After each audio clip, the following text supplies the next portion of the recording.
The new program is called ERA, Engineering Technology, Robotics, and Automation. Students in this program are going to rotate through 3 different areas. Starting in industrial robotics, they're going to learn to program robots. In automation, that's the brains of the system. So they'll learn how inputs and outputs work together and how to create a process. And then finally, engineering technology, being largely focused on CAD modeling, additive manufacturing, as well as CNC or subtractive manufacturing. Students can really expect a really exciting learning environment. It's going to be hands-on. They're going to be working with technology that they've never interacted with before, and they're going to be able to create and build and do things that are just mind-blowing.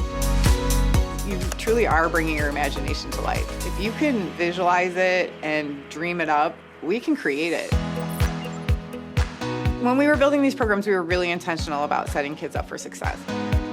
We went right to the industry leaders that are really leading the charge when it comes to robotics and automation. We really sought their feedback as far as what we need to have in these programs to ensure our students are going to be successful. Once students finish these programs, they're going to have the foundational skills to be successful in so many different areas. If they want to go on for a 2-year associate's degree or a 4-year degree, they'll be learning a lot of foundational skills that'll help them. If they want to go right to work, they'll be earning globally recognized industry credentials that'll really set them up for success.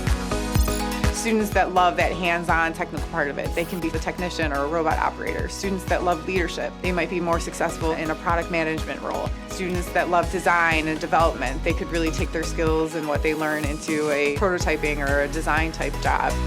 The potential when it comes to industrial robotics and automation is just unlimited. I love seeing students see a process go from something that seems impossible to, I did that.